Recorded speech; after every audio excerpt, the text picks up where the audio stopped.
So you think you want to start a business and you think you can really impact the world, but where do you start?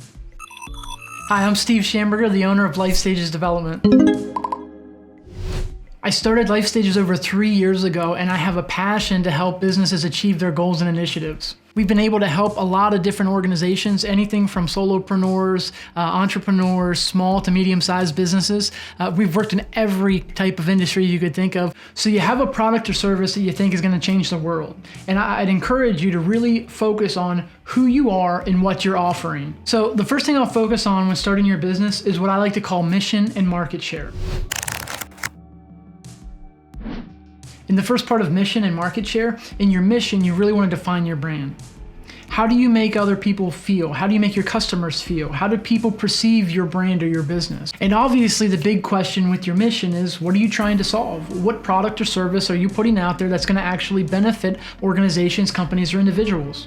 I think one of the most important things about your mission and your brand is being consistent and conveying the same message with everything. When it comes to branding, it's your logo, it's your message, it's everything that you put out there. Is it a consistent message? Even if you have front-facing employees, that's employees that are face-to-face with any of your customers or prospect, do they understand what your mission is? Do they understand your brand? Can they actually convey that to your customers or potential customers? And is it the same as what your mission statement or brand is that you have written in your business plan?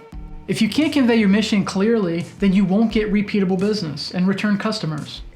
Once you understand your mission and your brand, understand your market share, understand who your competitors are and what they offer and why you're different. Also understand if you're in a highly competitive market or maybe a newer market where you have a lot more opportunity. And the second thing that you need to think about is setting goals, short-term goals and long-term goals. Make sure they're obtainable. Make sure they're action-based and that you have a process that you can follow to reach those goals and to evaluate those goals. Long-term goals are for the big picture of your company. Short-term goals should be set to actually help you along to achieve that big goal. Number 3 is really important. I think it's probably one of the more important things when it comes to actually defining your product or service, and that's your USP. What's a USP? Unique sales proposition. Why are you different? Number 4 is know your market, and this can be a tough one. Sometimes when you start your business, you know exactly who your customer is. Sometimes you actually have to figure that out, and it can be difficult. This is different from market share. It's your target market. Who's your customer and why? Point number 5 is know your customer.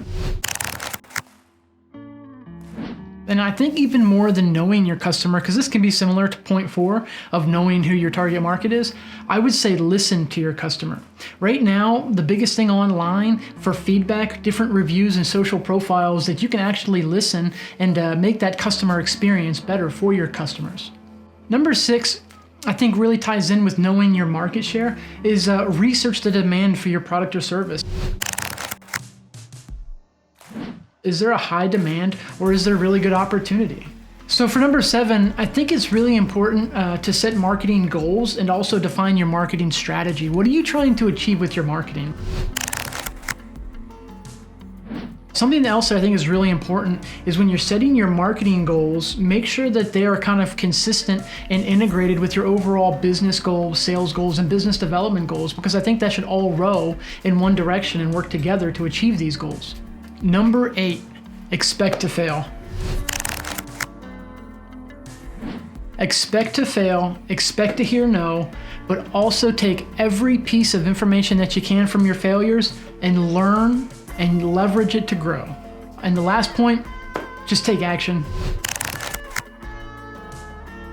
There's going to be days where you feel like you're not being very productive and you're not getting a lot done, but just take one more step, one more actionable item forward just to try and achieve your goals. So there you go. I hope this video gave you a really good foundation to start off of, and you were able to write some notes and create some questions and help you on your ideas of starting your business.